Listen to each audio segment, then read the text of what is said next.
on the floor.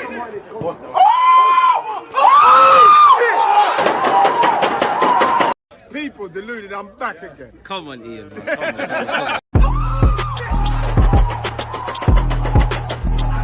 Because you always use that active red flag defending. I think it's like.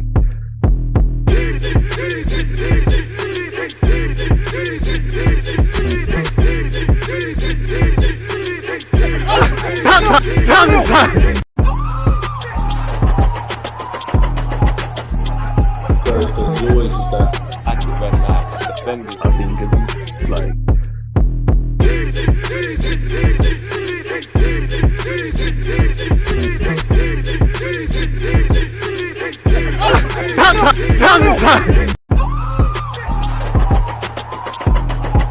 Smash the like button, Because you always use that active red flag defending. I think it's like. Let's go again.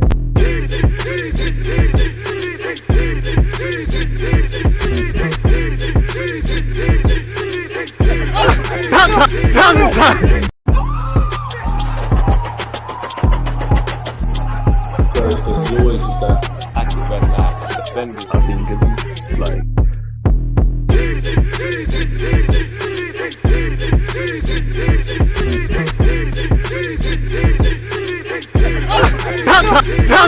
People deluded, I'm back again. Come on, Ian, man. Come on. Thank you very much for that, Ian Wright. People deluded, I'm back again. Thank you very much for tuning back in each and every time. Happy Friday, people. Appreciative to you lot on Twitch. Make sure you're following. You know we're playing Football Manager today. Obviously, smash the like button, comment, subscribe. It's an all-inclusive platform. It's an interactive live stream. Again, any thoughts, questions, talking points, feel no sort of way. Hope everyone's had a great week, and I hope you're having a great start to the weekend. Obviously, it's bank holiday business where the United Kingdom is concerned, and actually where we're concerned, it's a great Friday because Nina with the Nina Nines has dropped to absolute madness with this crop circle thing. I can't lie, people. You know, I span it for a fourth time because I'm listening to the tape in it, and this song for Bella is elite. It's elite, man. Shout out Nina, man. But yeah, big up you lot and my YouTube channel members. DG, I can't lie. Everyone is saying we need Rice and Caicedo, but I disagree. I think we need Rice and Zubamendi. Zuba is the move. Zubamendi, from what I can see, can go straight into that 6 and Rice walks into the 8. One of the three, two of the three, bring them in it. And if you don't get any of them, bring the next one. I've said I prefer Zubamendi out of all of them. I like them all. I just think Zubamendi, one thing that attracts me is I know with the Spanish players, it's hard to price players away because they're quite loyal. And obviously, they've always got one eye and ear open to the big ones in Barca and Madrid and obviously Atletico. Zubamendi, where Barcelona are concerned, they've been on the offensive charm, calling him the next Zubamendi, calling him the next Busquets, apologies.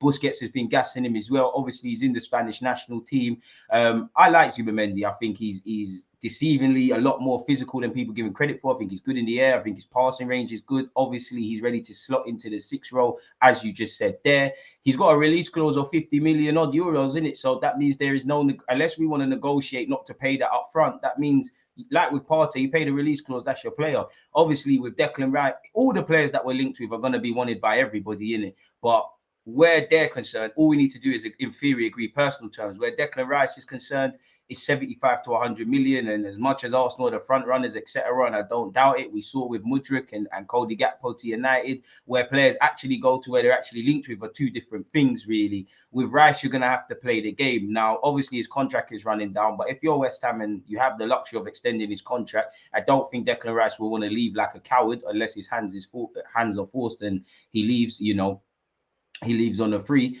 But you're not going to be in a rush to necessarily get Declan Rice out the door, innit? If Arsenal bid 70, 80 million, you might get on the phone to your, you know, your colleagues at Chelsea, etc., and say, listen, there's an 80 million bid. Do you want to match it or better? Provoke a bidding war. With Caicedo, evidently, they've tied down the man's contract. Brighton are going to be in Europe in some capacity. You know, they're playing a lot better as a club. They're in a stronger position, really. I think Caicedo wants to leave, but I think he's more happy to stay at his club than Declan Rice with West Ham, and you can't rule out him actually staying at West Ham. Everything's up for debate.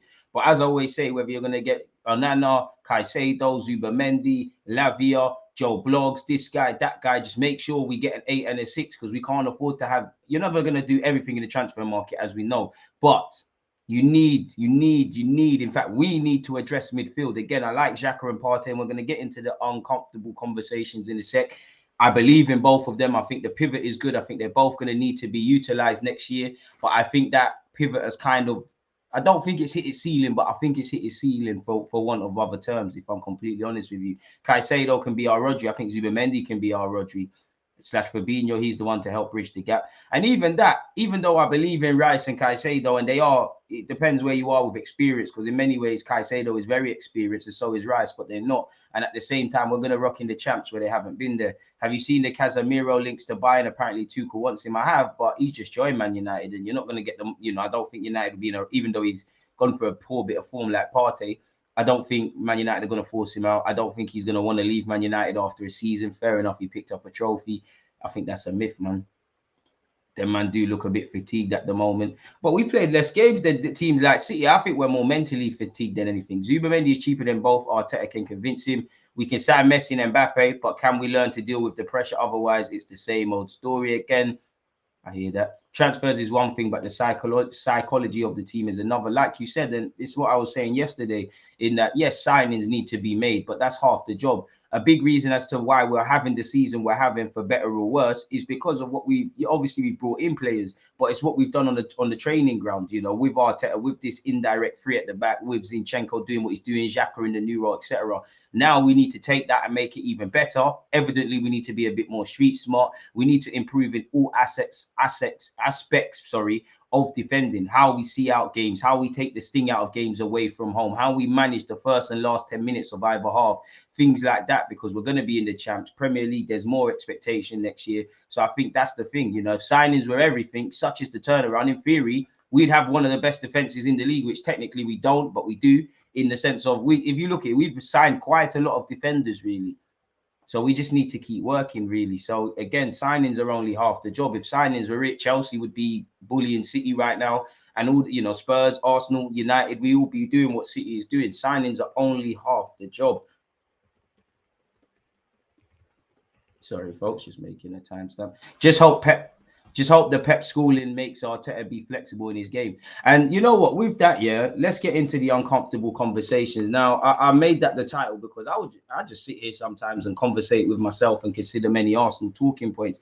And I think it was JB who commented it, and it in my comment section on one of my vids. And keep your thoughts, smash the like button, people. It made me start thinking in relation to the City game. Were we arrogant or were we naive? And what I mean by that is managers need to find balance, but you do need to be stubborn. You know, if Arteta wasn't stubborn, he wouldn't have the team he has right now. And that goes for Pep, that goes for Sir Alex Ferguson, that goes for Jose. You need to be stubborn in your belief, but it's a double-edged sword because you also need to be flexible in things. So it made me think, were we naive or were we stubborn, really and truly, or arrogant, really, for want of better terms? Because I don't think Pep Guardiola, if we look at the game against City, I don't think Pep abandoned his tactics. I don't think he abandoned his principles. But if you look at the language with Kevin De Bruyne or with Bernardo Silva and with Pep, they were thinking about Arsenal a lot more than you know, they're giving credit for. You know, going into the game, obviously Arsenal are the ones that are going to have to contain City. But if you listen to what specifically he said, sorry people, in fact, one sec. Why is the Ethernet cable not in? Apologies, people, apologies. I don't know what happened there, but let's slap that back in there. So yeah, as I was saying, you know, obviously a team, anyone that plays City, you got to think about them. They're the more dominant side, yada, yada, yada.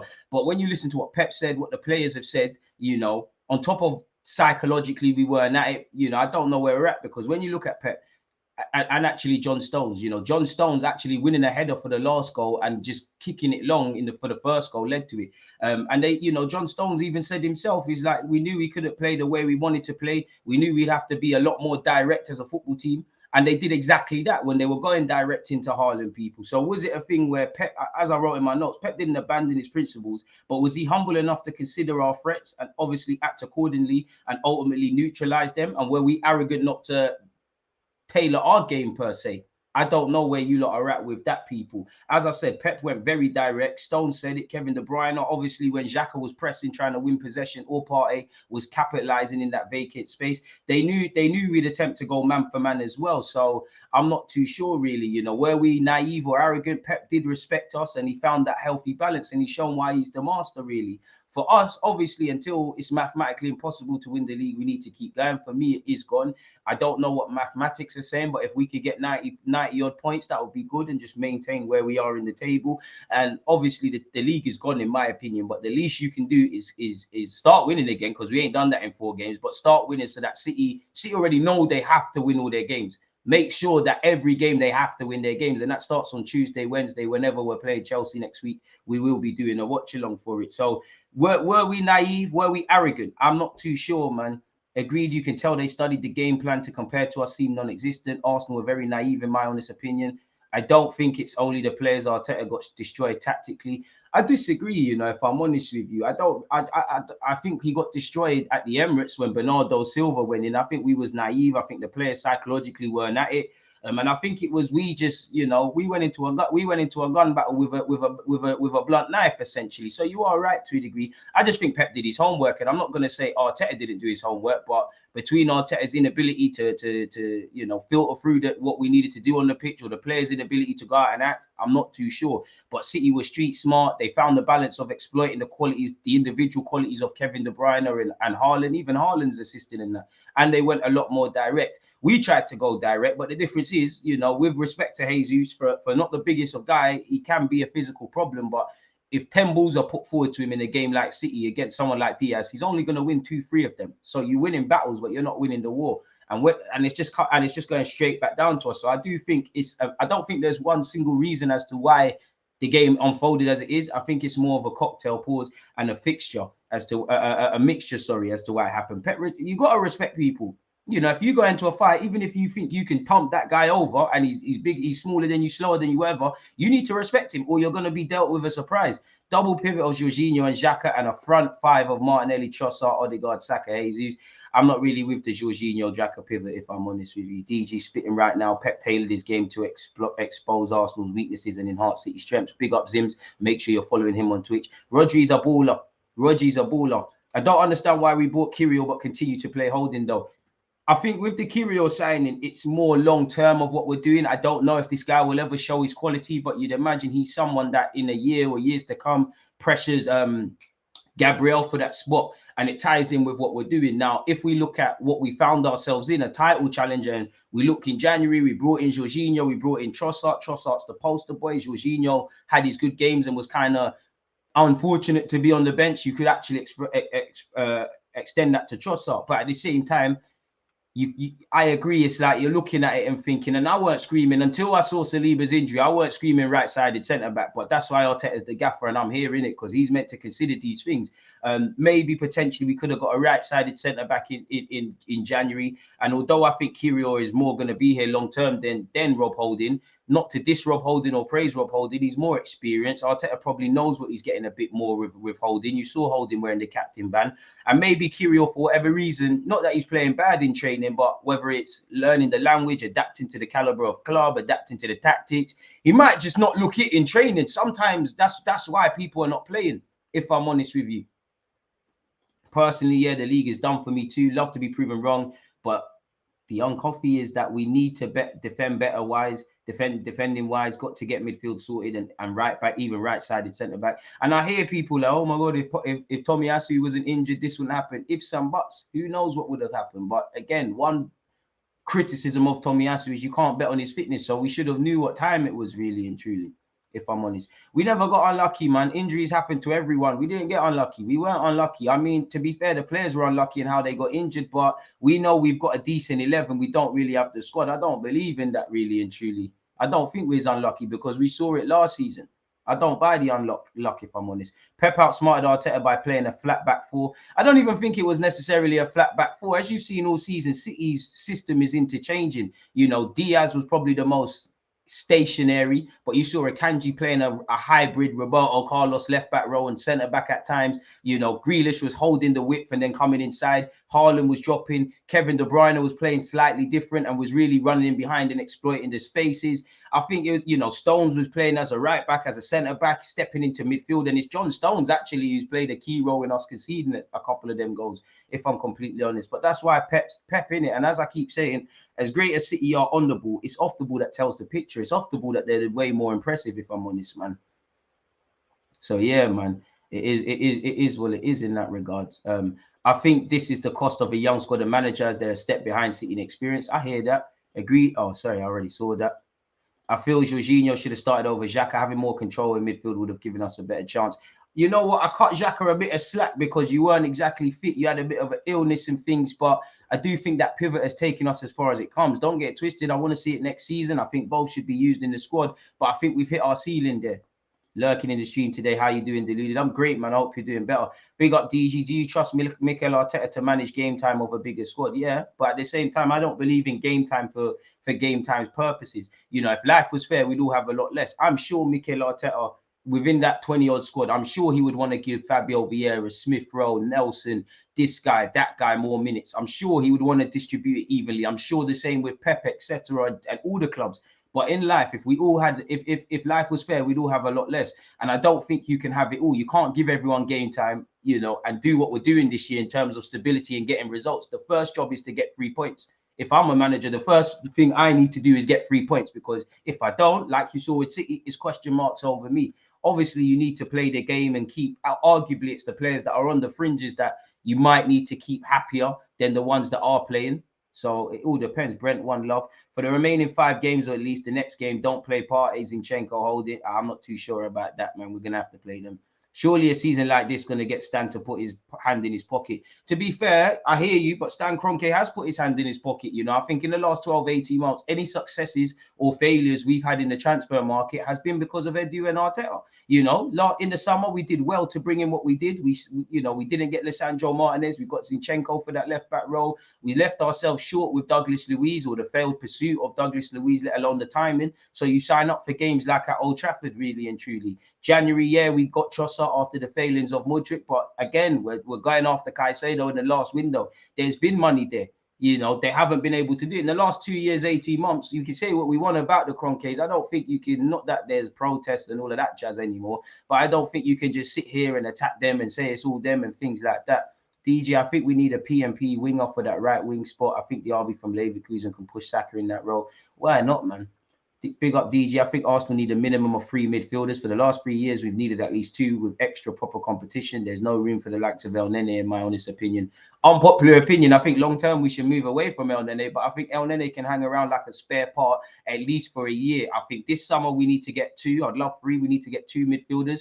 Probably between Jan of 2024 and summer of 2024, we're going to need to probably phase out a couple, really. You look at a bit like Mikel Arteta. Mikel Arteta, Balogun and Partey are all contracted until 2025. One would suspect Arteta gets a new and improved deal once again, but decisions have to be made, really and truly. And where Jorginho, El Nene, Granit and Partey are, I'm not saying to sell everyone, but we've probably got to begin the process of filtering them out, replacing them before they need kind of replacing, in a way that indirectly for this year at least, Tomiyasu's been removed by Benjamin White in that right back role. Tierney's been replaced by Zinchenko while still in the squad. We need to keep kind of that sort of thing, if I'm honest with you lot. Big up, let's activate. Man said, I heard one of your team talks and you told us to be comfortable being uncomfortable. Big words, Gaff. We have to. If we want to have, obviously it's not going to end the way I would like it to, but if we want to be here, you have to be comfortable being uncomfortable. Like in life, man. Appreciate you lot checked in. Yet to recover from the mauling. You've got to accept it now, man. It's happened, man. Smash the like button, YouTube ones, elite talking points, etc., etc. Seems loyal enough to stick around for a squad role. And then, bro, again, I give the example of winter. You know, if it's winter times, you want the luxury of having too many jackets, and you can say, you know what, let me leave that one in the car. 9 times out of 10, we've been going out there with a hoodie and a gilet, and we've been like, oh, if the temperature drops a bit, we're in trouble. I don't think we can have wholesale changes. It's not FIFA, even though, of course, there's a lot of players I'd flush out and bring better players in. But we're not, you know, we finally got a bit of stability. You're going to kill that if you sell 4 midfielders, bring in 4 midfielders. It don't work like that. Do you think City will drop points? Yeah, but it's down to Arsenal to take advantage. And I think there's just too much room for error. We knew Xhaka wasn't fit, but played him. Jorginho, who Arteta wanted to sign from City days, was on the bench. Bro, we're in need of 6 or 7 players who can start in the squad like City, who have 18. We only have 14. El Nene, Lokonga, Jorginho, I'd move on. Rice, Caicedo, Gundogan in. I don't think we'll sign Gundogan, but why not? It reminded me of how Liverpool used to defend versus City. Akanji and Walker staying wide, up tight against the wingers, being very aggressive and physical. City won every individual battle all across the field. Saka pocketed, Martinelli anonymous, Jesus not on nothing.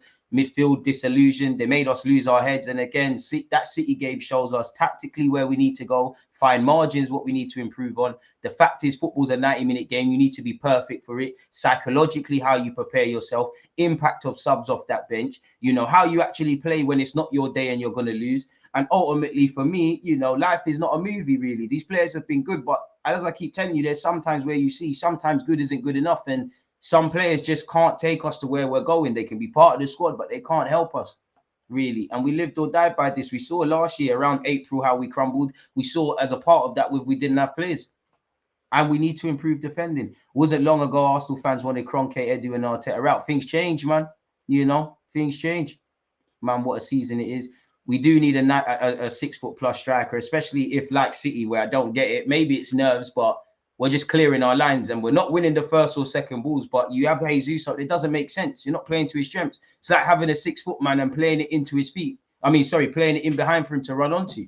You're not using the tools properly.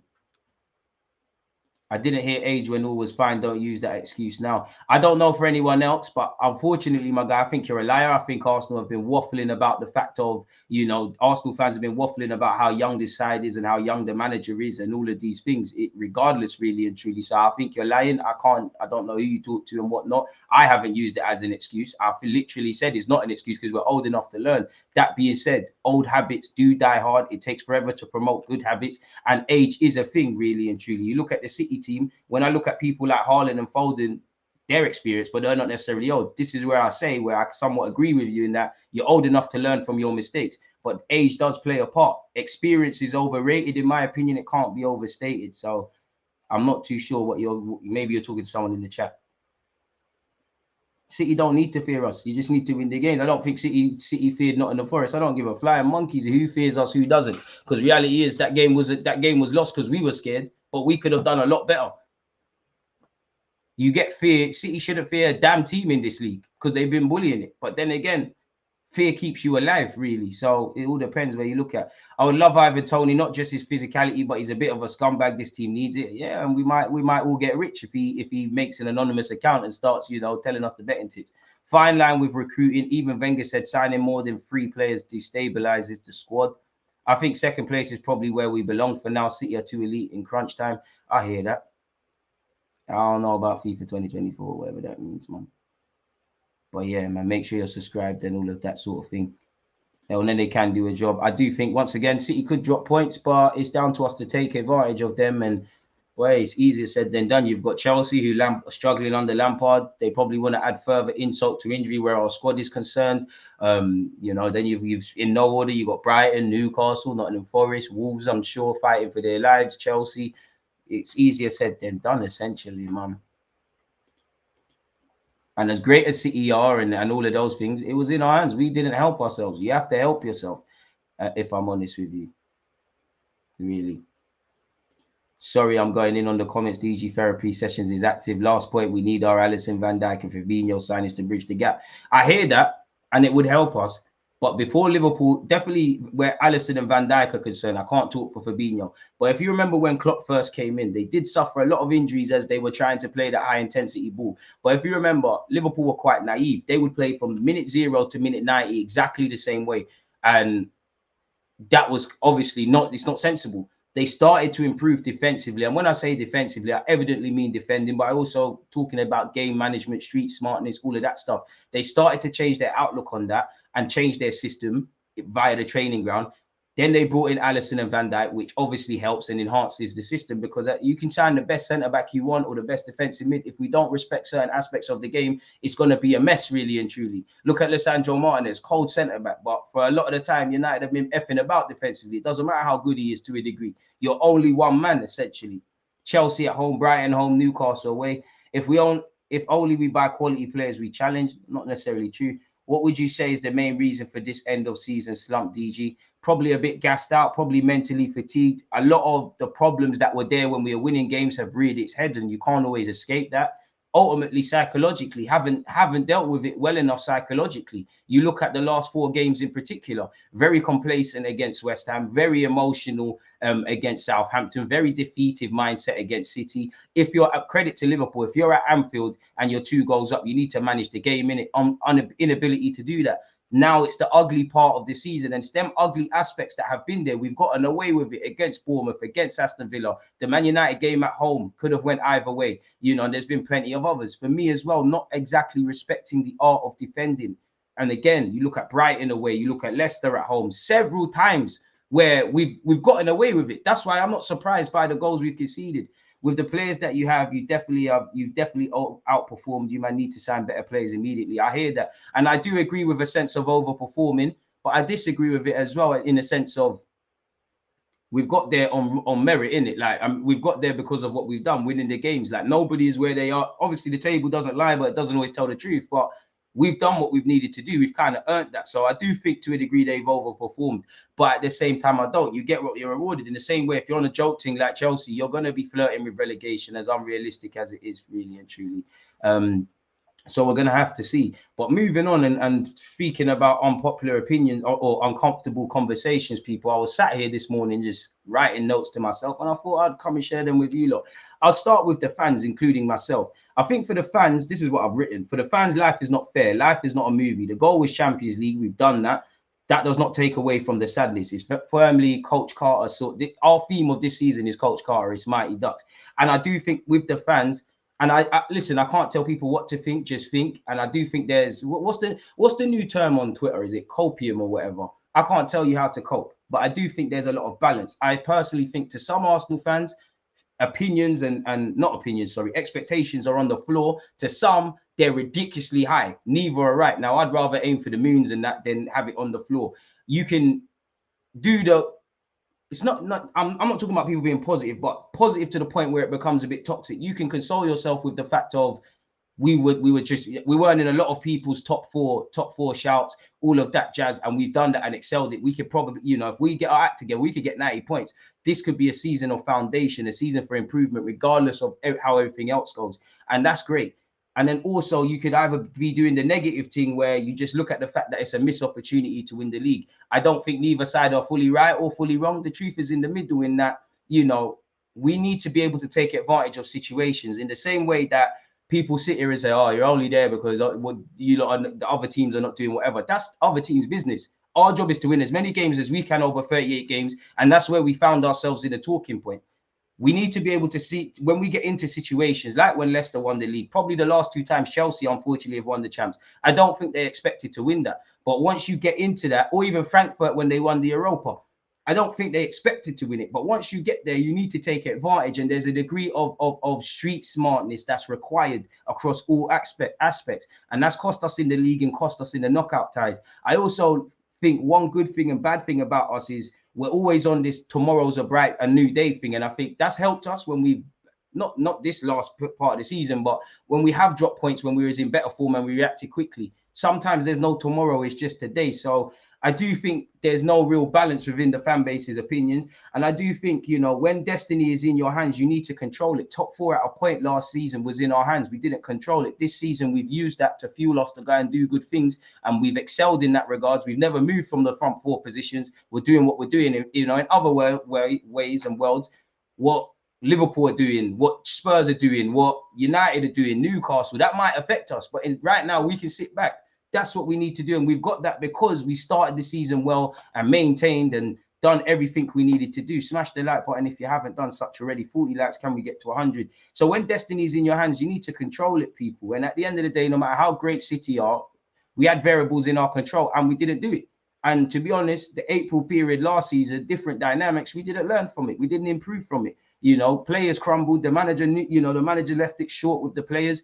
And also in the game, you know, psychologically, we didn't really get with it. And again, if you think there's pressure now, there's pressure next year because there's a degree of expectation, whether it's the champs. For me, you need to get into the knockouts. You need to kind of do what you've done this year. You're kind of a known entity. People expect certain qualities from you. So now we need to take the good things from now and the bad things from now and improve and obviously adapt.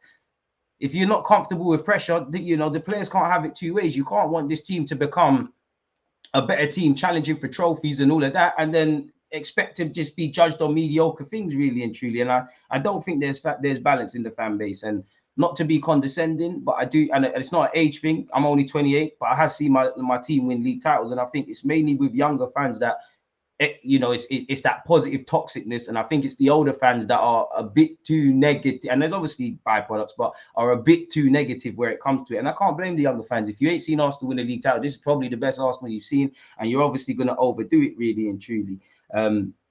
So I think we need to, I don't want to say this is a once in a lifetime opportunity, but it might, and the players didn't take that.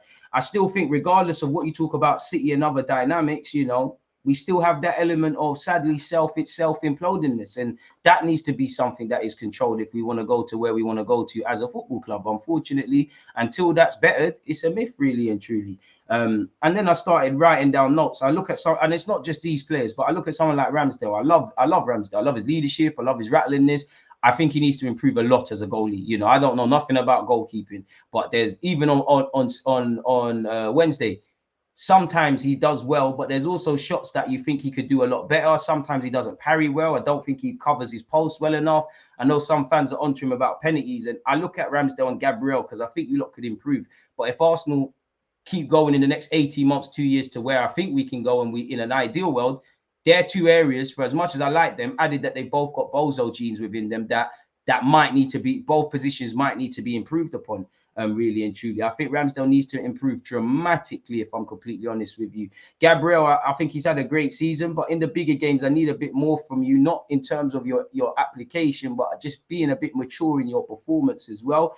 I think Zinchenko's a quality player. I don't think he's bad defensively as people make out, but I do think it's a bit overrated what he brings to the team.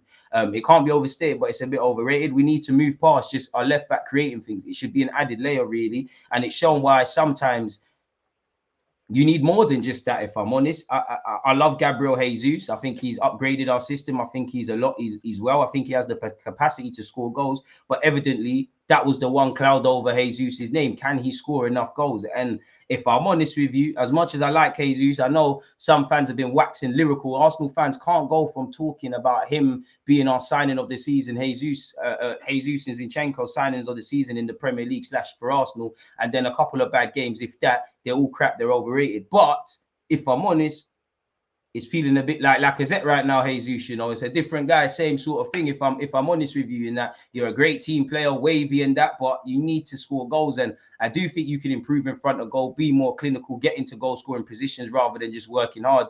But I also believe that strikers I think you're just born to score goals. And I don't know if Jesus was born to score goals on top of just the wavy Jogo Benito stuff.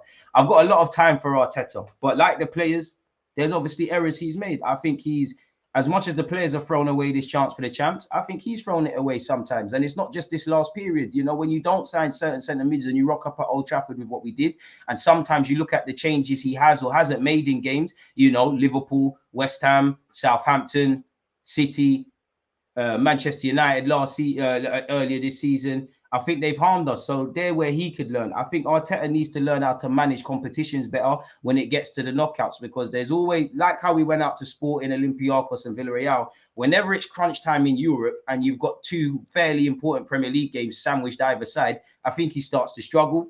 There's obviously been times his not making subs and making subs has helped, but there are obviously things that has been done there. I think when you put your eggs all in this basket of the Premier League, you have to bring it home. And clearly Arteta has shown that he has got a plan B, but there's no evident plan B if things are not going right. So I'd say that's where he needs to be. Granit Xhaka, for me, I think he's done great. I think we can't underestimate what he gives to this squad, but him as the 8, it's not going to take us out the hood, really and truly. Like, it's not going to bang. Partey's been quality at times, but between the injuries and somewhat inconsistencies, I can rely on you two, but I don't know if I can rely on you. And I feel like you should both be part of the squad, and I don't want to see the pivot gone unless we get other alternatives. But I personally think we've hit that ceiling now, if I'm honest. Odegaard, love the guy. Think he's a great player. A lot of potential. But at the end of the day, you've played 100 times for Arsenal Football Club now. You're one of the most experienced in the team. You're the captain. And I'm not asking you to shout at anyone, but I need you to see you assert yourself a lot more, my guy. I need games like at City, and Southampton. And losing the ball comes with football. But I don't expect you to see you losing the ball that much and at crucial periods. I need Odegaard to assert himself a lot more, and he's improved a lot. He's scoring some goals. He's performed away from home statistically, but it's these games where I need to see him assert himself. If I'm real, apart from scoring against Liverpool, assisting one of the goals against Liverpool, playing a part, you went missing. I need you to kind of get your act together right now, if I'm honest with you. ultimately, I don't think we're good enough defensively. I think we've shown a new willingness to improve. I think we hit a real patch defensively last season where he's unhappy. I think the players want to defend, but I don't think we're a good enough defensive side, especially if we're going to rock up in the champs and things. I don't think we respect the art of defending enough for me, even in games that we've won and it's been relatively close, you know, relatively one forward, straightforward. You look at Leicester last year, you look at Leeds and Crystal Palace. You're never listen. You're going to concede goals. I'm not saying we're not, but these are cheap, unnecessary goals that are being given away, really. And even games we've gotten away, Aston Villa away, even games like Leeds as well, where Ramsdale and Gabriel away from home, where they're in the trenches. It's them sort of things there. In the same way, we're showing this willingness to attack. Not so much of recent, but this season we've been killing teams 3, 4, 5. We need to want to keep these clean sheets, and whether it's dead ball scenarios, whether it's on the transitions, whether it's following runners, whether it's a individual mistake, whether it's set pieces, these are all things that we need to improve. And when I say defending, again, I'm not just talking about winning the ball back. It's how we dictate, it's how we take the sting out of games, it's how we frustrate the opposition, especially away from home. It's the play acting and all the shenanigans that come with it. You know, just a big part of defending is just being street smart. And nice guys in life finish not last. And I hate to use the word too nice thing, but we're getting a bit nastier, but we're a bit too nice in that regards, really and truly. We're not going to achieve what we can achieve as this football club until that happens, people. Once again, we've excelled in terms of achieving our immediate goal of Champions League football. We've been there. We've basically, in hindsight, achieved that in August. But we've shown currently, if there's an opportunity that is a once in a lifetime, like Liverpool found themselves with City, right now we can't take advantage of it. And I hope that City can drop some points. But for me, anytime variables are taken out of your control, that's where I start to somewhat give up. Let's just finish the season as high as we can. I still think we're young, but we're old enough to learn. And I personally, once again, don't think we're street smart enough. Another uncomfortable conversation. I don't think he's done in that he signed a new contract and things like that, but it does concern me with what's going on with Smith Rowe. And I do think we need to learn when to nip things in the bud, really and truly, in relation to potentially Lokonga, Fabio Vieira, Tavares, Jorginho, and anybody else, really, really and truly. And it made me think, I think our summer signings have been amazing generally, but is it overrated? I'll leave that one with you. So, yeah, man. To go back to Odegaard, sometimes when you watch the game twice, and I do that a lot, I'm a bit more sympathetic because I can see what he brings, but I want you to be the pace setter, dictate the tempo, run the show. I want you to... nothing should reflect Arsenal more, excluding someone like Saka, who's come for our academy, than Martin Odegaard. You're the poster boy. You know, you are the captain for this. You know, you've got as much potential as Saliba, Martinelli, and Saka, and you're significantly more experienced. You know, when I look around our team, Benjamin White, you was called up for England before you signed for Arsenal. The same goes for Ramsdale. You was in 2 high pressure scenarios with back-to-back relegation. You know, Odegaard, you've been at Madrid, you've been at Sociedad.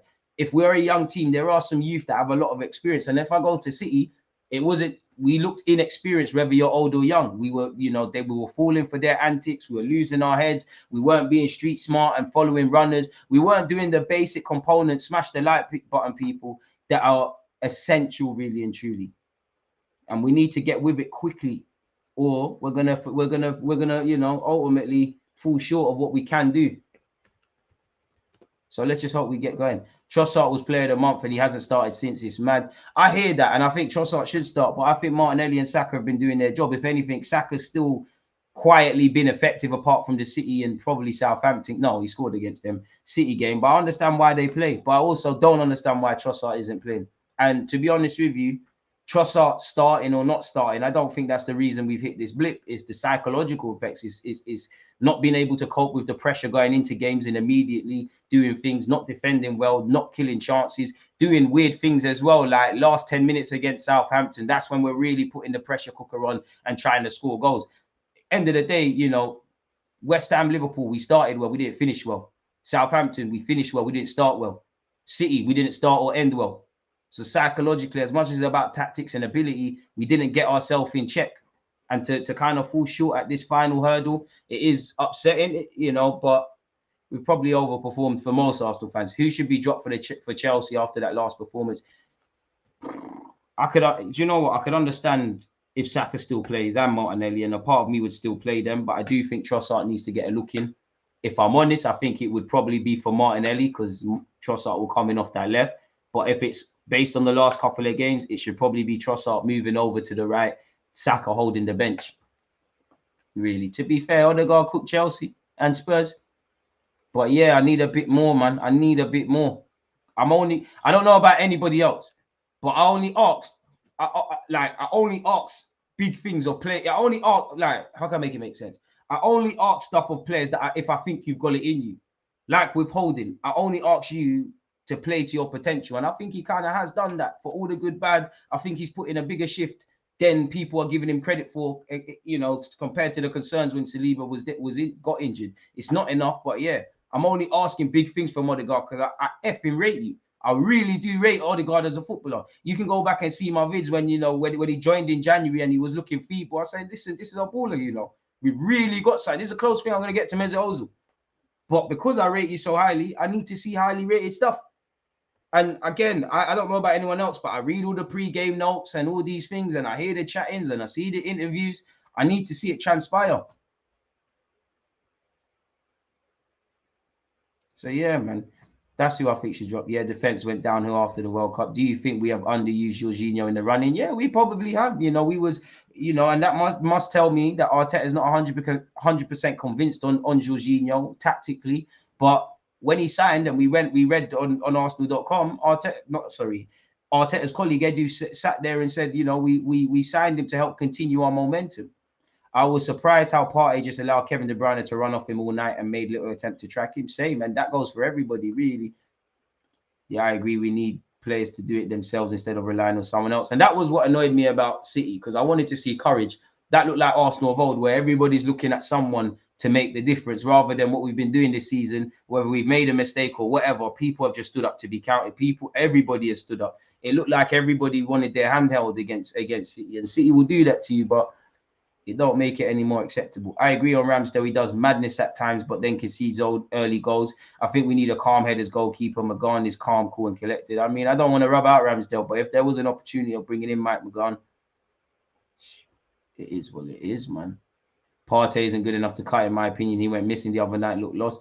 I do think people are being a bit overcritical. Again, Partey, I don't think he's been as bad as people have made out in these last games, but he has let the game pass us. But when you watch the games again, our midfield is a shambles collectively and individually, and Partey's half trying to help build out from the back. He's trying to do what he's doing, and I'm not cutting an excuse because if you're poor, but like, you can't do it all, innit?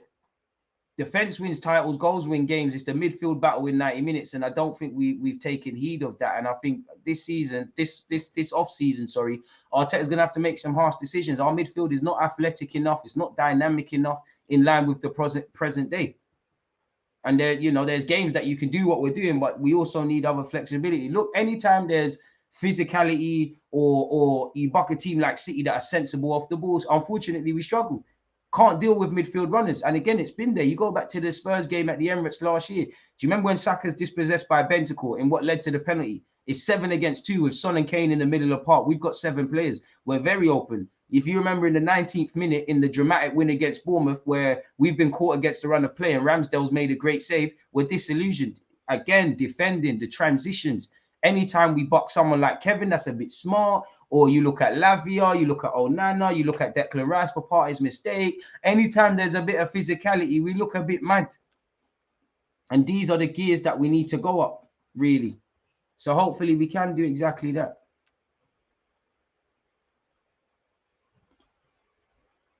Kevin De Bruyne spoke about how Pep played 2 6s. Yeah, exactly. Street smartness. Arteta's done a great job, but I think he needs to be more adaptable in some games, have a different formation, tactical setup when needed. Even someone like Giroud would be a good alternative option. If Saliba wouldn't ruled out for the season, the table would look other. I'm not too sure about that, and it might, but ifs and buts are many different things. There are many times during our invincible run where if games went against us, you know, we might not have had that. That is football, isn't it? We can't say that because even with Saliba, we could have lost these games if we play like this. It's not as easy. I'm not saying you're wrong because I agree with it, but I think it's a very easy way of saying things like that. And to be honest, injuries happen. Like, it is what it is. If Arteta really rated Smith Rowe, he would not have signed Martin Odegaard. Disagree. Remember, he dumped Pepe for Saka because he rated him writing on the wall for Smith Rowe. One love for the super chat. We tried with Caicedo, Zubamendi, and they even considered Alvarez from Ajax, but fan base at the PR, Jorginho was wanted. Our first 11 is all right. You know, it is a good 11, but it could be upgraded. And I don't think, respectfully to your opinion, you know, it's an all-inclusive platform. You know, it's not nobody's right, nobody's wrong. We can make our opinions, you know, without sitting here and saying everybody's wrong and everyone knows everything. I know everyone thinks they're smart. I never said we'll close the gap on City. We got a long way to go off the field before we close the gap with them. I don't know the concerns when Saliba got injured have been played out. We're a leaking ship and it's dragged us down. Saliba's killed us in terms of him being injured, but at the same time, we're not a good defensive side. So Saliba being out has probably just exaggerated things. You know, in the same way, in an attacking sense, if Saka is missing or Martinelli or whatever, we can fill the gap as we saw with Jesus. Why can't we do that defensively? Because we don't respect the art of defending. Either that, or we don't have certain caliber of defenders, or it's a mixture of the two. Either way, it's not been addressed. There's other teams, you know, you take a couple of them defenders out of Brighton, they probably would struggle, but it's not going to be a massive drop-off. And you saw it, Brighton still able to defend with selling Dan Burn and Ben White, you know. Newcastle currently, whether Sarr, Botman, whoever's in there, there's a baseline. We haven't quite got that, especially if Tomiyasu isn't fit. Isak's doing a madness. I hope Smith Rowe stays, man. Going to give him time. Smith Rowe needs to learn how to be an 8. And I think Arteta, if you remember Brighton at home last year, he tried it, innit? Him and Odegaard with Lokonga sitting as a 6. Obviously, that was dumb against Brighton. We got savaged. So, yeah, man. And that's what I mean. There's only so much we can do of this retried business. Like, I respect it. I admire the retried stuff. Big up Josh as well for subscribing via Amazon Prime on Twitch. But we tried can only go so far, man. It only goes so far. And regardless of these injuries, there's been enough on that pitch to come home with 3 points against Liverpool. Saliba not being there is not why we didn't get 3 points against Liverpool. We started being silly. Same goes for West Ham. There was enough against Southampton. We didn't start the game well. City, I'll cut them some slack. I'll kind of allow you. But psychologically, if we turned up, you never know what could have happened. But we didn't. So we lost. I think it's a bit of a cop-out to just sit here and just talk about players being missed. And as I've always said, I've got a lot of sympathies for the manager. I've got a lot of sympathies for managers. I don't have sympathy with injuries. There's no such thing as a luck with injuries. Of course, you know, it's difficult, but we've seen this story. We've seen it.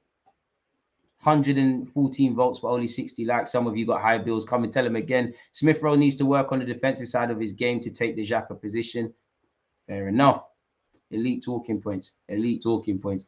So, yeah, man, big up you lot. Now, I agree the defensive work and the pressure has been the reason we flopped late on, but the whole point of having levels, benchman, is being able to bring them on without a drop-off. And that's it. As much as we need curtain raisers, we need people that can come in and there's you know, the level isn't there. Now, Ake, in my opinion, as a non-City fan, you can't see, you know, Kevin's in great form, Haaland's in great form. So I can't say they're not the players of the season for City. But I think Ake is in with a shout. Now, Ake was brought to be a squad player, potentially a Kanji as well, and he's made himself one of the first names on the team sheet, but they've been able to cope to the point where he's actually probably keeping someone like Laporte out the team.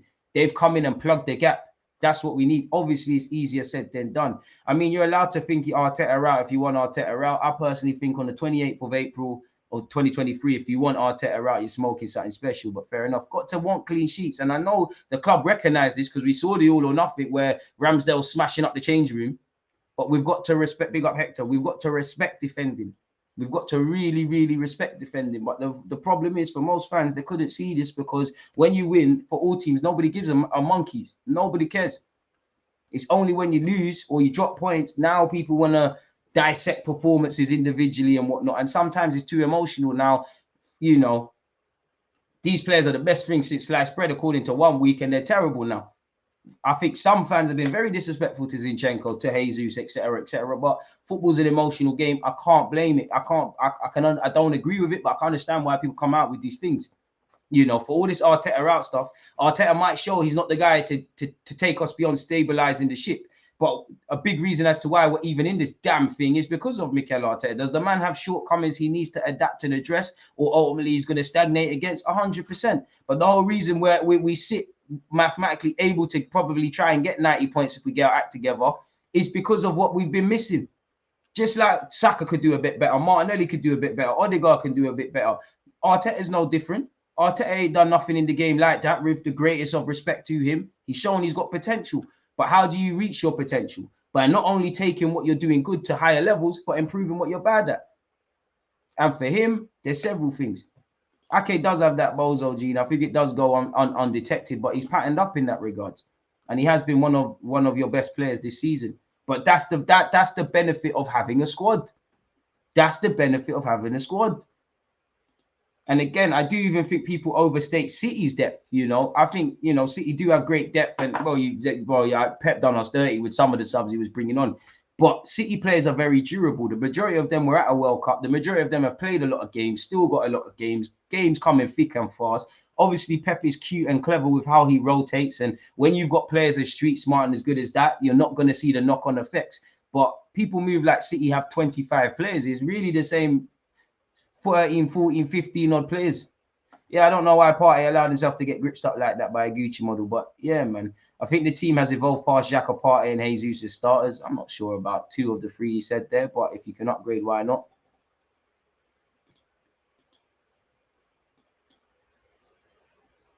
I disagree. I disagree. I don't think there's a single Arsenal fan that lacks ambition or progression. I just think there's a lot. I just think Arsenal fans have a really tough time controlling their emotions. Expectations are probably unrealistic to where we're at, or they're just so on the floor that you're cutting excuses. Like, man could get smacked 7. There's some fans you get smacked 7-0. Oh well, previous years we would have lost 8-1. So boy. Hey, DG, keep making these honest videos. We're building a great team. Let's continue to trust the process, but we do need to get rid of certain players, Holding and co. I agree with you, but for me, I do trust the process. I don't blindly trust anything. I like to comment on what I see. I'll put my hands up if I'm wrong on certain things, but I don't. If I believe in something, which I believe in what we're doing right now, because for once you can actually see the talking correlating on the pitch generally this season. I need to see things because there has been naiveties that we've done. We shot ourselves. You sign up for where we find ourselves with the lack of defensive options when you don't bring in certain players in the market. We've signed up for any errors we have in midfield. We've known since when we brought in Thomas Partey that we've needed a couple of midfielders and we've not addressed it. And although we've brought in some great players, there's still some teams get it wrong, innit, really and truly. And there's been a number of them. Arteta got it right for 29 game weeks. If he can get Gundo and some plan B players to come off the bench, there's got to be a bright future for you as a club, as much as it hurts me to say. I mean, I'd love Gundogan, but having achieved everything you've achieved at City, especially if you win the Champions League, you might want to sign for Arsenal, Premier League, London. You've worked with Arteta before, all of that stuff. But does it make sense? With you being 30, 31, 32, surely you go either back to Germany, maybe Italy, probably to Spain, play under Xavi, try and earn some P's. I don't know, man. So I'm not too sure, really and truly, if I'm completely honest. So all depends. Big up the Twitch gang, man. Nice to see you out of your numbers. No football IQ. Go look humble. That's not nice. What did I do to you, mate? I feel Arteta has transmitted his respect, love, and fear of Pep/City and Klopp Liverpool to the team. That team was too fearful and respectful to Liverpool and especially City. I'm still Arteta in. I agree with you, but I also think. I do think in the modern game, players have their hand, generally for all clubs, players have their hand held a lot more. But I also think, there's only so much Arteta can do. I do think there's evident shortcomings, which evidently we've been discussing. But I think there's a degree of the players have to manage themselves. Arteta can't play and, you need to get yourself emotionally in the game. I do think Arteta's probably briefed you tactically on what he's tried to do, but the players have got to go out there. The players should be playing with no fear because City have been... City are top. Well, they're about to be top soon if they win their next game. But I'm sure if you ask the City fan, there's been some Premier League games that they've won, or on paper they've won convincingly, that were a tougher ask. Crystal Palace away was tough. It was a lot tougher at the Emirates for them than it was. Fundamentally, we lost, but it was a lot tougher at the Emirates than it was at the Etihad. So, is it Arteta being naive and transmitting fear, or have the players also playing with fear? And when I look at the first moments of that game with the indirect penalty shouts and the lack of invention, the lack of ideas, the dodgy passes, Ramsdale flapping at one, there was an incident in the second half where Gabriel's telling Ramsdale to come out. He's not coming out. Man are scared for themselves. There's only so much the manager can do, man. The new era, in my opinion, will be defined by keeping your best players and not being a stepping stone club. Gundogan would be a dream. I feel he'll go abroad, though. Whatever happens at the end of the season, I'm still proud of this young team. We are keeping up with City with not even half the budget and experience. I'm proud, but, pride don't do much for me. It's definitely the best season Arsenal have had of late. So on that note, yeah, but as I said, it's really Coach Carter stuff, and I'm sure the players would be disappointed. Not too many footballers could say they've won league titles and trophies and stuff. So when you find yourself in the dynamics we have, it's disappointing. And as great as City are and whatnot, we have capitulated ourselves. And I genuinely believe that's because we've not taken heed of the lessons we've needed to learn, especially when it looked a lot more positive as a football club and we was in a lot more form. Smash the like button, people. There's over 100 of you and we still haven't got 100 likes. You lot doing the guy dirty. Twitch gang, you lot amazing. I think it's the players playing with fear. Manager can lead you so far. Obviously, Arteta's probably shook as well. Kyrgios signing was puzzling because we could have surely got a more experienced centre-back, especially when we were 8 points clear. There you have it. And I think the players don't understand the margin for error and how every point, you know, we can't go back in time, but one has to imagine, you know, definitely the games we've dropped points from winning positions. Liverpool away, Southampton away, you know, West Ham away. 2 of those 3 sides fighting relegation. Brentford. It's making games harder than it needs to be. While I love the dramatics, and it happens in a season of Leeds away, of Aston Villa away, of Bournemouth at home, these things or negatives in that game, they've cost us now. And football's a weird game. Sometimes you go through a stage where you deserve to win games, and sometimes you win games you deserve to lose. Sometimes you lose when you deserve to win. You know, sometimes you get exactly what you deserve. Sometimes you snatch a point. But sometimes you get what you deserve, and definitely against City, we got exactly what we deserved. Yeah, I also think this was our season to grab it. I hear that. Do you think it's because of the lack of depth why Arteta plays and makes decisions? I don't think he fully trusts everybody in this team, and I think he still plays with a mental handbrake because these players have that aspect of self-capitulation. But at the same time, if I praise Mikel Arteta for the squad you've assembled, you know, you have to take the blame for it because you've seen this. Since you've signed, you've seen how what injuries do for us. So, yeah, we could say if Saliba was fit, if Tomiyasu was fit, fair enough. I could accept Saliba's. But what I would say is if we did our job in the first leg against Sporting, Saliba doesn't have to play in that game, you know. And with Tomiyasu, I love the guy. I love what he can bring across the back line. But one criticism since the man signed here, you can't bet on him fitness-wise. So we can cry about injuries. Some teams have had it a lot worse than us. Some have had it a lot better. So again, I don't have sympathy for injuries in particular, unless it's a madness like 7 of your first 11 are gone. And that goes for every manager, really. Holding seems rash. He charges in and leaves huge gaps. Maybe Saliba does the same, but we defend a lot better with Saliba. But I can't say that Saliba in means we beat Liverpool. It means we beat West Ham. It means we do something against City. I know every player that we probably play a lot better. I know every player that doesn't play is the Messiah, but I don't think it's as simple as Saliba plays and these things happen, because when Saliba's been there, as much as he's a good player, we've shown this immaturity and this defensive nonsense at times because we don't respect the art of defending. Even Gabriel and Saliba individually, as good as they've been this season, they're still exposing themselves as young centre-backs and collectively, sometimes not following runners, sometimes not taking authority. I think as you've seen with Saliba and Gabriel, and actually Gabriel and Holding, players run off them too easily. It's off the ball that the struggles are, especially for Gabriel. That's the goal to the next level. The likes have been smashed. If you smash the like button, then one love, man. I hope you win the lottery. If you haven't, dramatic high bills. Arteta seems a bit dogmatic. Would have loved to have seen him play Partey over Holding, either right back and move White to centre back, or just at centre back with J10 versus City. He's kind of damned if he does, damned if he doesn't, because you unbalance the team. I would have, you know, again, I wanted him to go with a back 4, but 8 minutes into that game, or in fact, even less than that, for those of you that was part of my watch along, you could see, listen, we need to probably go 3 at the back, accept what's happening to us. It's peak right now. You know, there's a lot of space. We was very naive. I do think the players are challenged. One thing I like is our players want to be better. I think they've got a hunger to improve, a hunger to want to be better, a hunger to intake what Mikel Arteta is trying to teach them, but it's just not enough currently to go even beyond the level we're at right now, if that makes sense. Should have started 3 at the back with Tierney, Gabriel, White, Jorginho, Partey in midfield. Who knows, man, because we could have done that and got slapped, man. We have ourselves to blame, as was the case for the past couple of seasons. Sad, but we need to move on from Tommy. I wouldn't move on from him yet, but I do want some durable players. Stones is our bad boy. City, when we call you in the summer, Stones ain't that good. Haaland's great. Alvarez ain't that good. You lot be saving money if you sell Alvarez to us. People are overreacting with Partey. He was poor, but he does the job of 2 men. Xhaka should have dropped deeper and played alongside him to help with De Bruyne's runs behind him. I hear that. Arteta's done a great job, but I think he needs to be more adaptable in some games, have different formations, tactical setup when needed. Even someone like Giroud would be a good alternative. I'm in full agreement. Pardon me, that's why I was mad they didn't sign Caicedo in January, but the club sold the majority of the fan base. Arteta wanted Jorginho. Listen, Jorginho's got some qualities, but it's not levels, isn't it? Like, I don't doubt Jorginho. I think it's a decent signing. I weren't really for it like that, but I thought, all right, I'll get behind it. But yeah, man.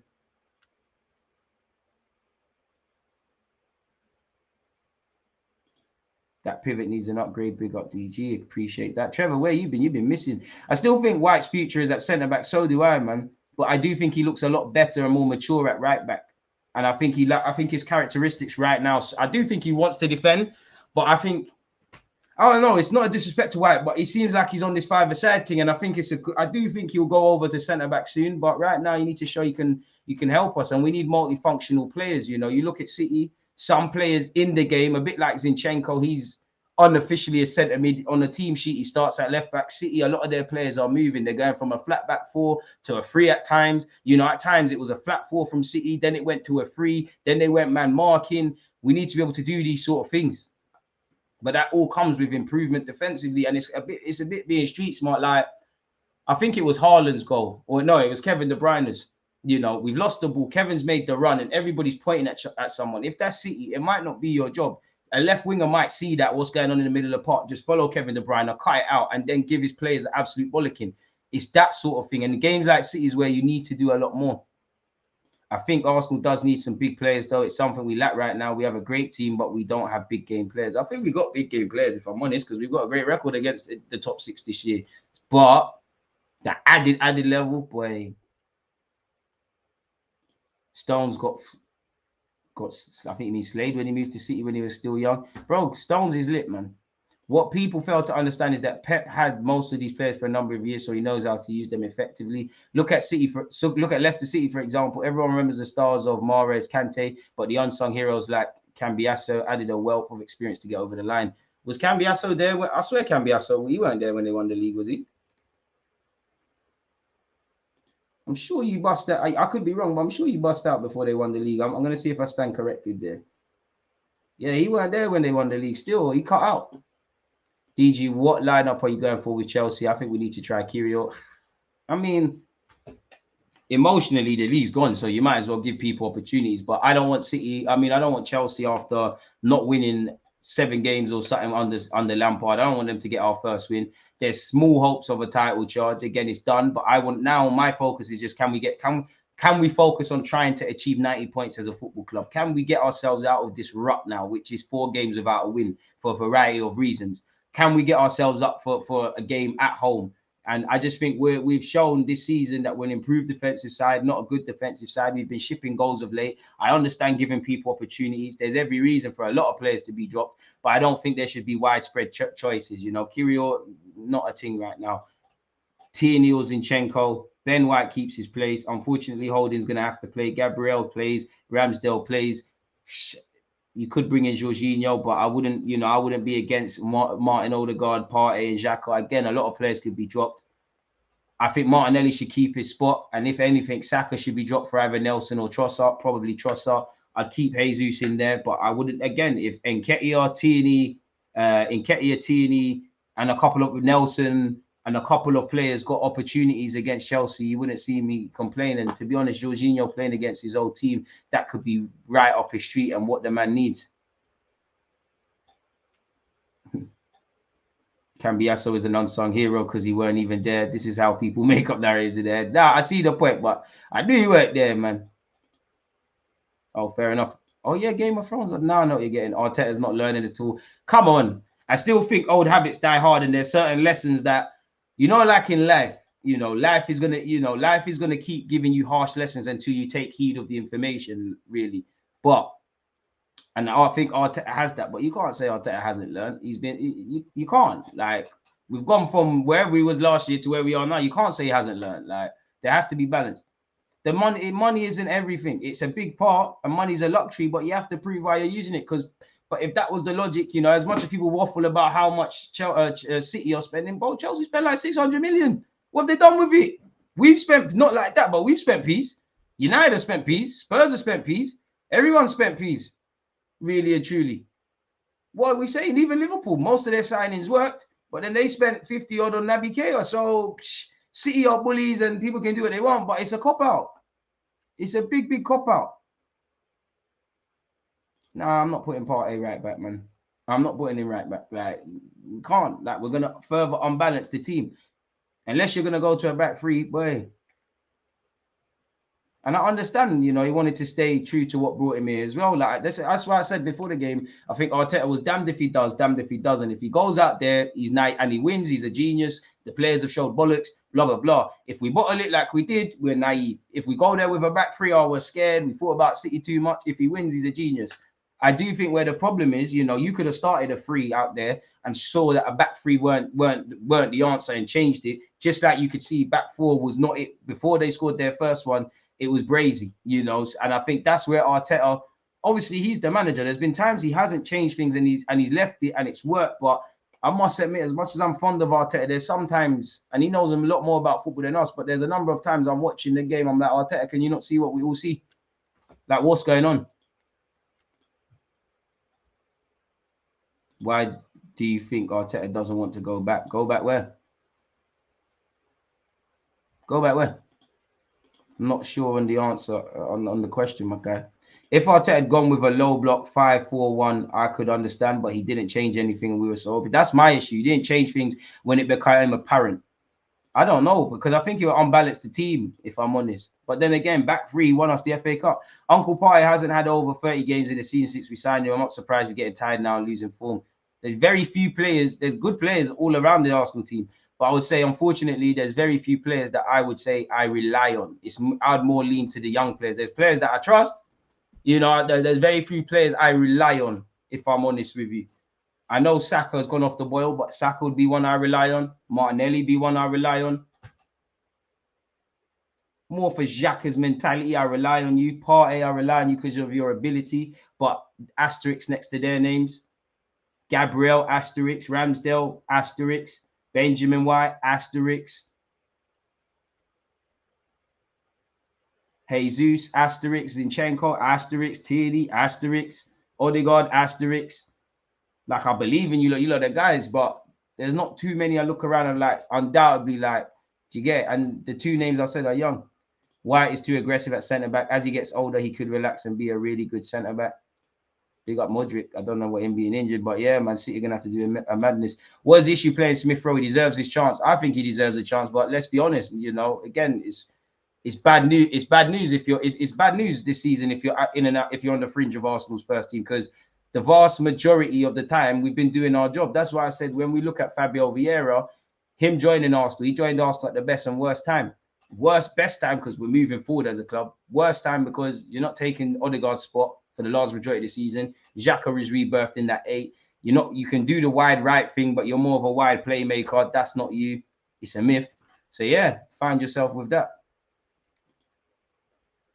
Really. I don't know for 6 specific days, man. You'd have to allow me to go on my Excel sheet, man. But let's start with Zubimendi, innit? We got bullied guys by a great team. We just have to suck it up. Why? And I agree and disagree because I don't think we can just sit there. I'm not saying you, but I think it's defeative. You can't just sit there. I know it's not the same, but we didn't win the Champions League. But I've seen my team rock up at the Bernabeu with a makeshift back four. I've seen my team go to the Champions League final where we've been the underdogs in almost every one of those games. So if we had that mentality that we couldn't do anything, even the talking points when we went to Inter Milan a few years ago and Henry sourced them, I say a few years ago, you know what I mean? Football's football, innit? At the end of the day, you know, how many times do we see some shocking results? Belief is the first key, innit? And ultimately, we still would have lost if we believed in ourselves against City, probably. But there was no belief. We've lost 3 times against City this year. But why are we so mad about the one at the Etihad? Because there was no belief. There was belief at the Emirates. There was belief at the Etihad in the FA Cup. And that was actually a rotated squad. So as much as it was about tactics and all of that jazz, I think when you look at that game, in hindsight, mentality among just Pep being street smart and thinking about us is mentality. If you don't believe, you've got no chance in life, really. Hey DG, you and I were pro Isaac. That's worthy mentioning him. Bro, Isaac, to see what he did yesterday, he's sourcing, innit? It's finally starting to fill out. Been a minute, DG. Hope you're in good form. I'm on leave today. Really happy to be able to tune in. Appreciate you. Still recovering from Wednesday's result, but proud of the progress this season as a whole. Can't believe this Vieira guy tried to chip the keeper 3 times in one half and the keeper was on the line. Boy, is what it is. We have progressed, but no one at this club should celebrate second, and that's it.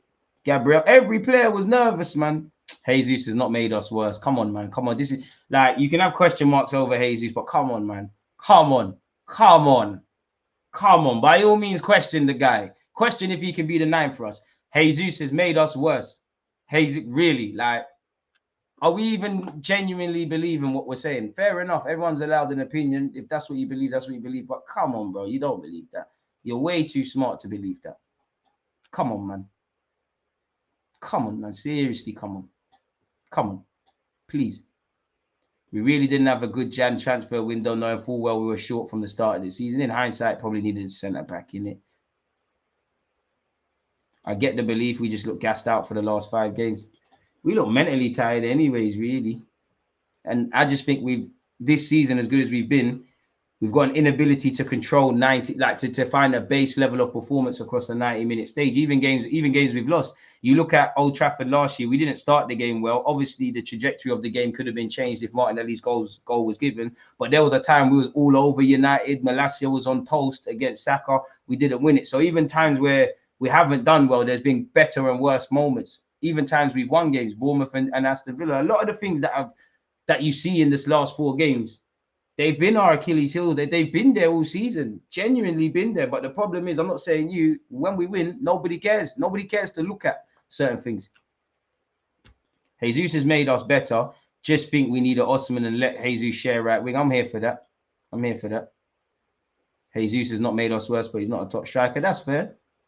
People saying Jesus has made us worse have short memories, forgot about lack of threat. DG, I just want Rice, Zubermendi, Højlund, Fresnedal. I think you mean Le Nomad. Could bring them all in, but I don't think we're going to see beer signings like that. Jesus is one of our best, just needs to score in my... That was the whole carrot.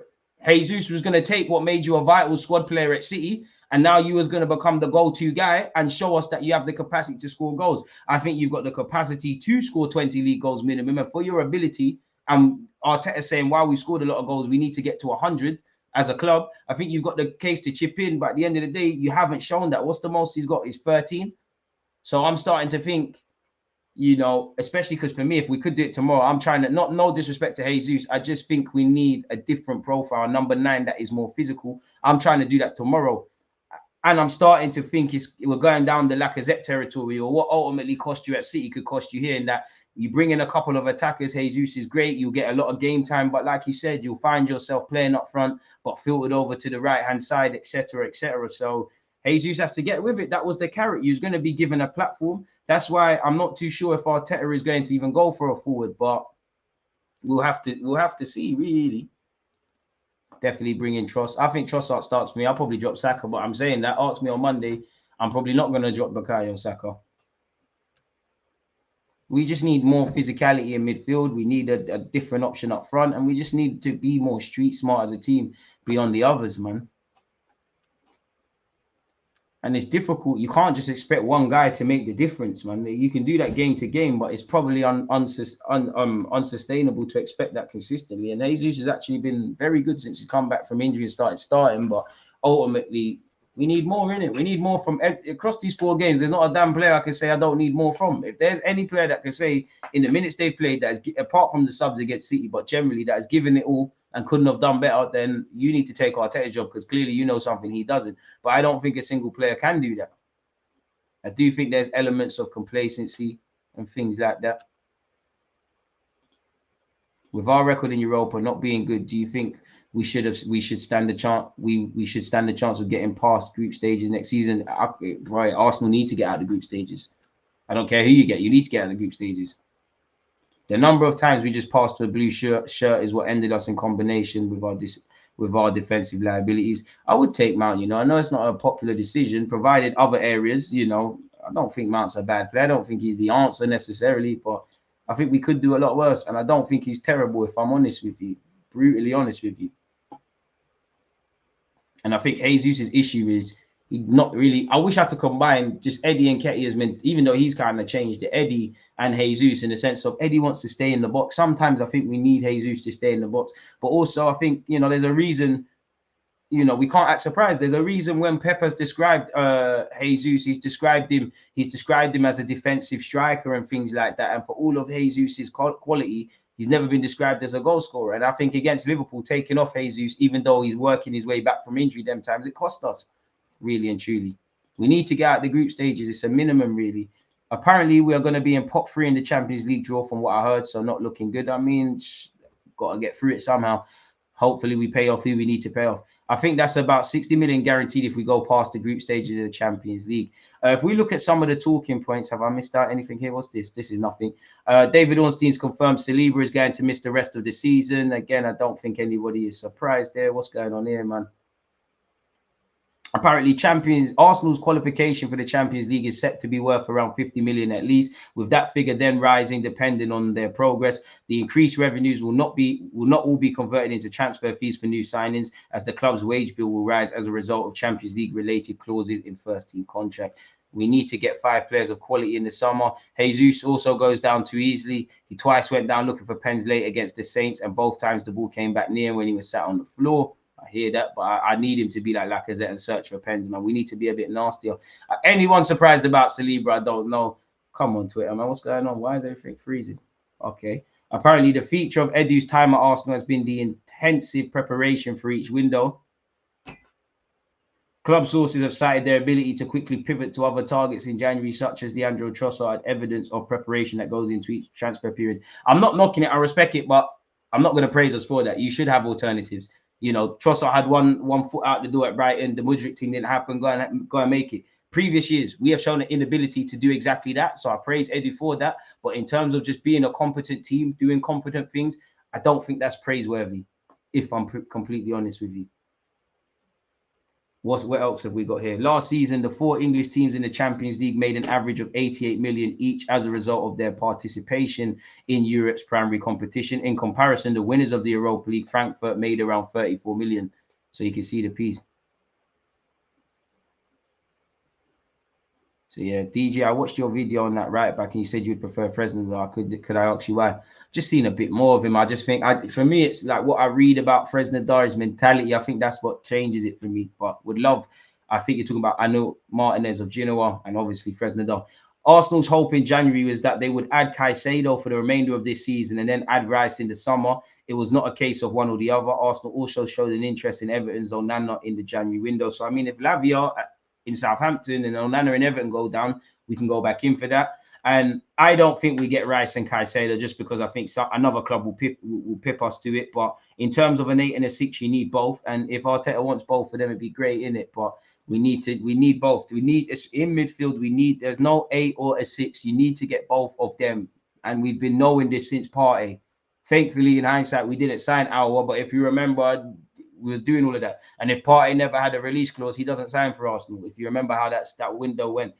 Declan Rice is known to be a top target for Arsenal this summer. Arsenal wanted to sign Caicedo in January before then adding Rice in the summer. It is understood Caicedo, who wanted to move to the Emirates, remains on Arsenal's list of potential targets. So we'll see. Every player needs every position, needs a competitive player pushing to start. We are too nice as a team. We need to learn to be nasty sometimes and start developing dark arts on the pitch. It's one thing to go down looking for a pen. It's another to stay on the deck whilst the ball is live and pinging about in the box. I agree with you. Arsenal should grab Maddison on the cheap for Odegaard. Boy, no one is surprised about Saliba. Allegedly, Romano and Caicedo said he actually agreed to sign for Arsenal in January. According to Fabrizio Romano, Caicedo actually agreed terms with Arsenal in the January window. That's nothing surprising, but you need to agree the transfer fee with the club.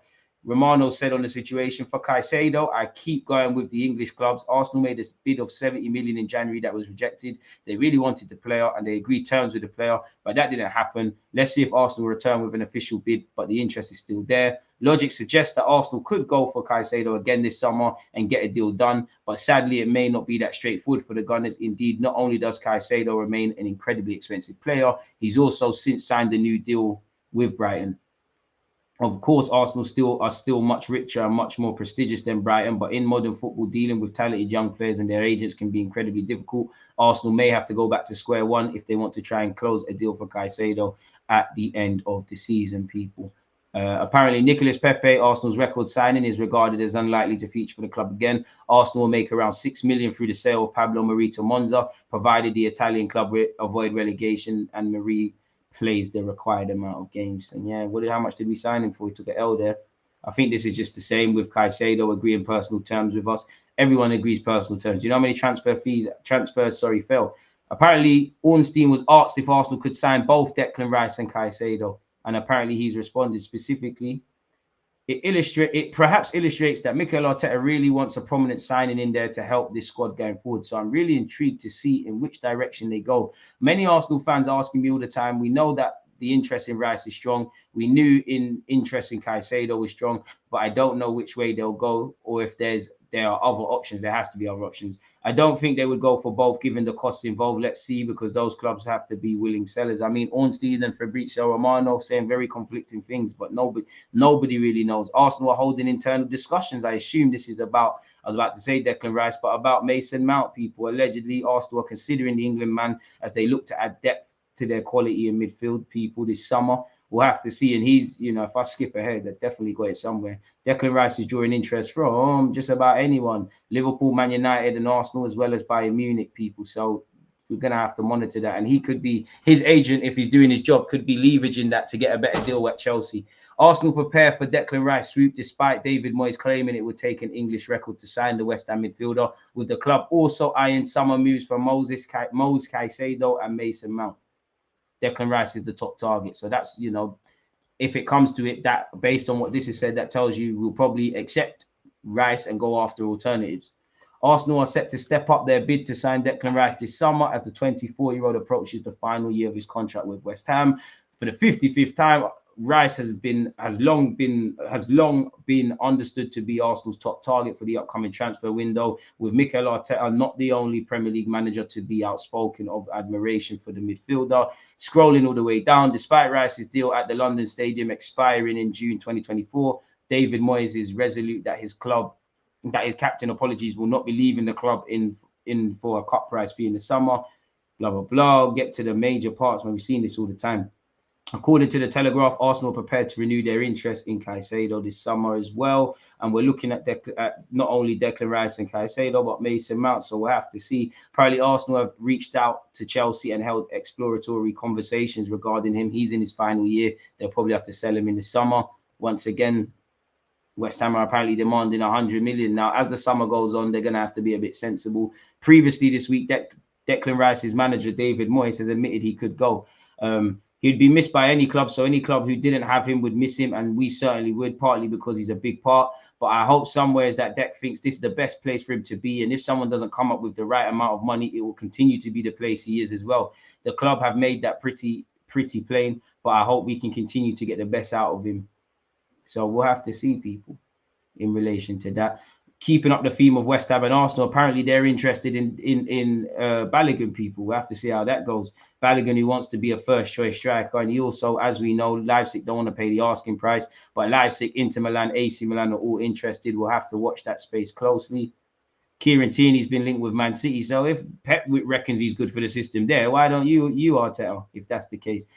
City explore conditions of Kieran. They've been linked with a lot of left backs. They've been linked with Robertson of Fulham. They've been linked with Aaron Hickey, who can play right and left back of Brentford. They've once again been linked with Tierney and probably some others. They have missed Zinchenko, really.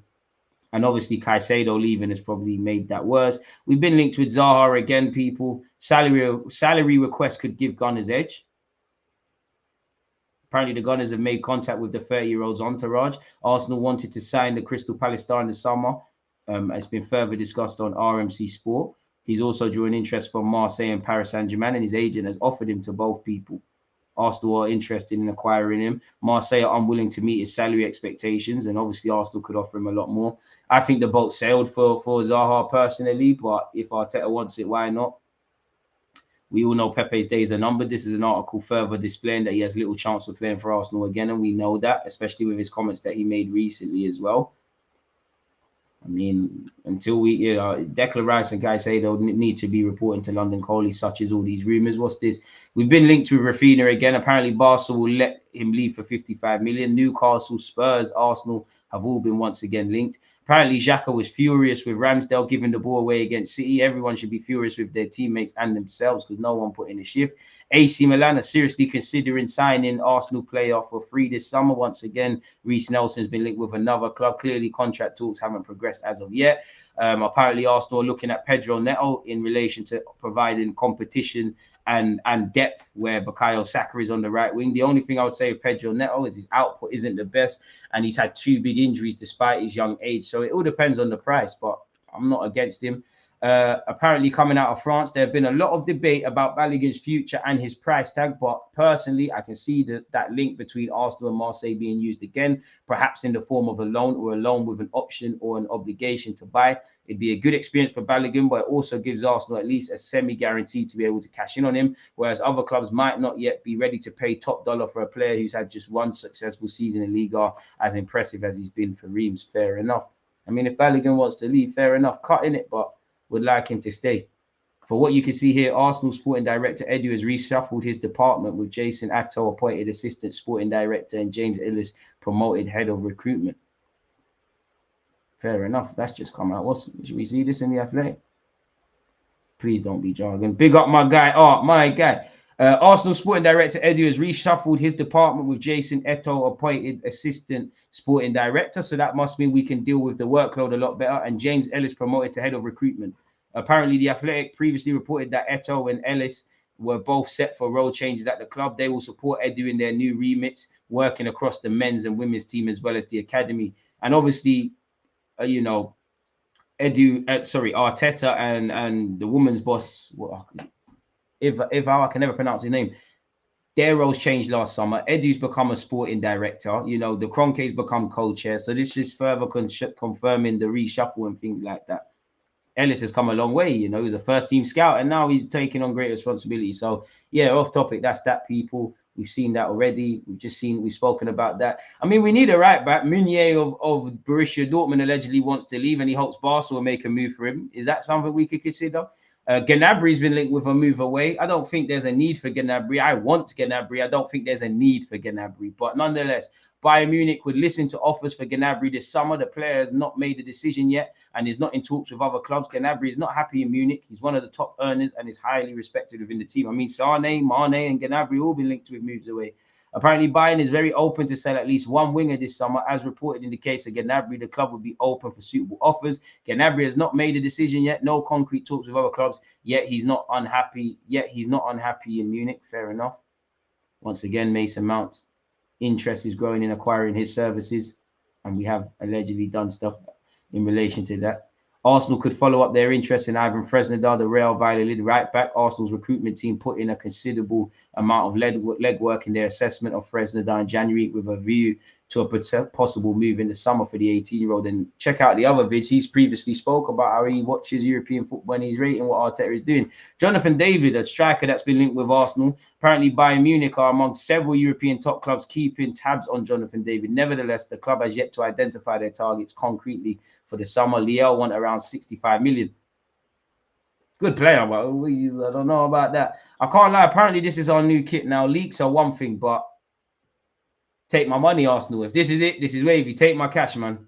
Take my cash. I'm gonna get all the kits, but yeah, take my money, man. Take my money. Take it. Have it. Let's see what's being said here. PSG are plotting a mega £120 million offer for Bukayo Saka. Leave it out. Arsenal have joined Aston Villa in the race to sign Openda. I mean, he's scoring a decent amount of goals in Liga, so the 23-year-old's obviously going to draw a lot of interest from a lot of clubs. We joined the race for Ryan Gravenberch. Kante is not looking to move on from Chelsea in the summer. Yesterday, we saw reports that we've agreed a 2-year deal. We're pushing to sign Zaha. Low. We're interested in Victor Rourke. His price tag's been revealed, 35 to 40 million. Newcastle are confident they'll sign Tierney. Arsenal could sign both Declan Rice and Mason Mount this summer. That hand-holding thing, what's all of that? We've targeted Mason Mount. We've sent scouts to watch Zubamendi and Robin Lomad of Sociedad. We're keen on signing Missouri, who's probably just been linked with us because he's a right back and not playing at Bayern Munich. We're fighting Newcastle over the RB. We're ready to splash 100 million on Declan Rice. AC Milan and Leipzig are looking at Balogun. So yeah, people, we've offered Nelson a deal, but he's been linked with clubs, been linked with Neuhaus. We're still in the race for Vlahovic. Half of this is nonsense, as you lot know, people. But the dream is free. The hustle is sold separately. Big up Charles Watts, but that think piece is a madness, man. So with that, that appears to be the latest news, views, gossip, rumors, all of that good stuff, people. Latest transfer news. Sorry if he was making a timestamp. So yeah, we're back again. What else are we saying, people? Sorry for that. Another Pepe, Zaha, nah, bro. Jonathan David is a no-go. Bring Gnabry back. Once a Gooner, always a Gooner. Coleman is the guy at one off Bayern. Gnabry was shocking against City. Neto will be in A&E. That's harsh. Neto has scored and assisted 0. Has assisted as much as you and me this season. 0, harsh. 100 million for Rice. Joke. I reckon Balogun is what we need next season. I mean, I'll give him a chance, but you're very similar to Eddie and Jesus in terms of stature. We will not get Rice, I swear. I'm tired of Chelsea players coming to Arsenal. They do nothing for our team going forward. To be fair, we got Eddie on a free. He's doing all right. We talk about buying 5 or 6 players every year. We just need team bodies and on the line. I can only think our midfield needs a push and get physical. Probably need a lot.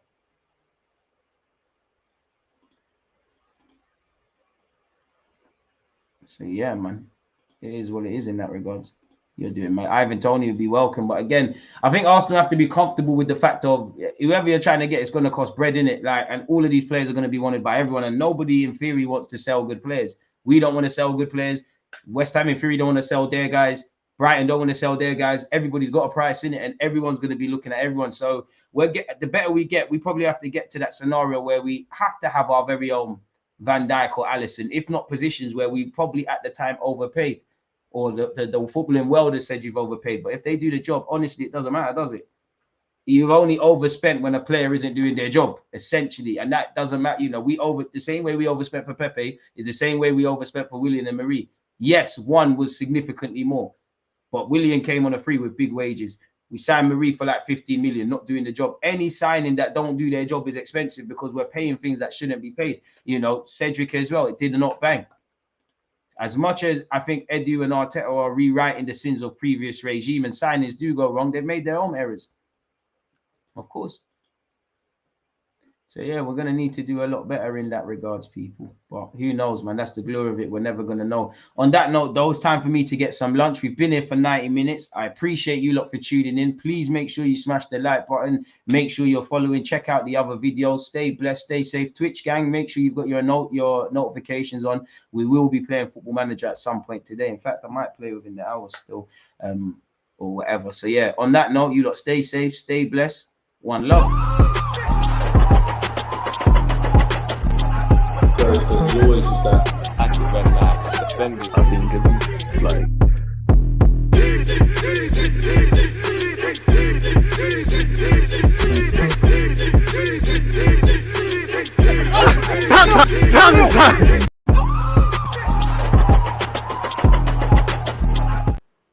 Wait, sorry, I felt bad, man. I see a couple of questions. No one's talking about Grealish. I told you Grealish would be good. Last year, Grealish fitted in. He didn't stand out. And Grealish had to relearn football, really. Willock is bossing it, man. I wanted him to cut, and I still think he should cut, but it shows why he should give people time. I hope Tomiyasu and Smith Rowe's time isn't up, but if the same things are continuing, then to a degree, the better we get, we have to be a lot crueler, to be a lot more kinder to ourselves.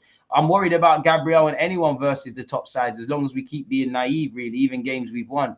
I hope that's all the questions. I didn't feel right. I didn't feel right. Realistically, how many of our good loanees do we keep for the first team when they return? I mean, technically, Arthur Okonkwo could be third choice. I like what Charlie Patino's done at Blackpool. I think he should go on loan again. Balogun's probably the one. Brooke Norton-Cuffy's had a mixed time, but he's probably going to have to go on loan again, especially if you bring in Ivan Fresnadar for 20-30 million. Balogun's probably the one pushing the most, but again, will he stay? Will he go? It's stick or twist. DG, what do you think Rice will go for? I mean, West Ham are going to sell him to the highest bidder. As conservative as 60 to 70 million, all the way up to 100. It's what you can negotiate. He's got a year left. So I think Arsenal will do what they did with Mudryk in that we'll go as much as we can, but at some point we'll move away, which is great. Go after all of these players, but make sure you've got alternatives, because come the start of the season or the end of the transfer market, I don't want to hear we tried. I need to know there's an 8 and a 6 and any other things that we need really and truly. But nobody knows, man. What's reported in the press and what's actually the fees are completely different things. As I said, I didn't want to leave anyone hanging, people. I didn't feel right cutting out. Now I'm cutting out, so I apologize if I've missed anyone. God bless you all. Stay blessed, stay safe, stay in good health. I'm really out this time.